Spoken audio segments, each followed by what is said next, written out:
আসসালামু আলাইকুম, সবাই কেমন আছেন? শুভ বিকাল সবাইকে। আজকে যাচ্ছি আমরা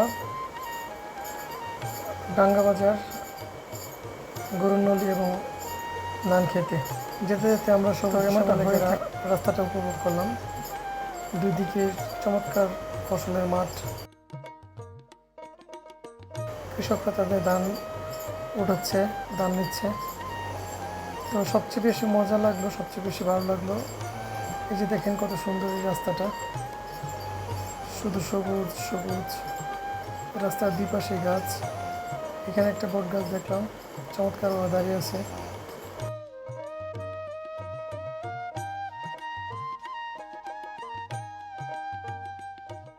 শুনেছি যে ডাঙ্গা বাজার অনেক ভালো নদী এবং হালিম পাওয়া যায়, নানের সাথে খেতে খুব মজা।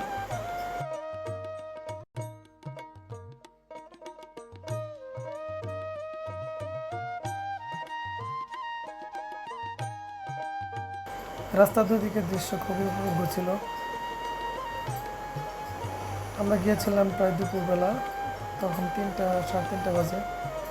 রাস্তা প্রায় ফাঁকা ছিল। রাস্তা দিয়ে গাড়ি আসছিল, যাচ্ছিল।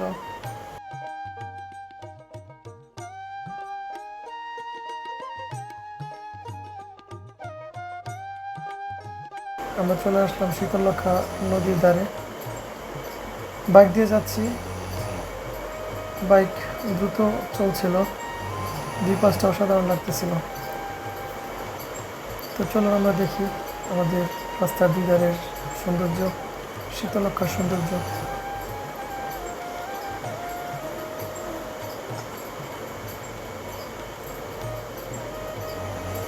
আমরা রেস্টুরেন্টে বসলাম, বসা মাত্র মামা এসে আমাদের থেকে জিজ্ঞাসা করে নিল আমরা কী খেতে চাই।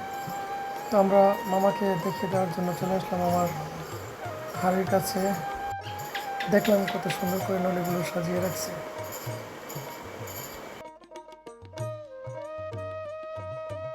মামা আমাদেরকে নলিগুলোর প্রাইস বলতে থাকলো, এক একটা এক এক ধরনের প্রাইস। আমরা আমাদের পছন্দ মতো নলি মামাকে অর্ডার করে দিলাম। মামা রেডি করতেছে এখন। হ্যাঁ, মামা নিয়ে আসছে আমাদের জন্য। অসাধারণ। খাচ্ছি, কথা বলতেছি, আমার চাচু খাচ্ছে, কথা বলতেছে, কাকু কাকু বলতেছে সেই মজা। হ্যাঁ, আসলে তা খাওয়ার ধরন দেখে মনে হচ্ছে যে সেই মজা, সেই স্বাদ, সেই স্বাদ। হ্যাঁ, আমিও খাচ্ছি সেই স্বাদ। সবাই ভালো থাকবেন, আল্লাহ হাফিজ।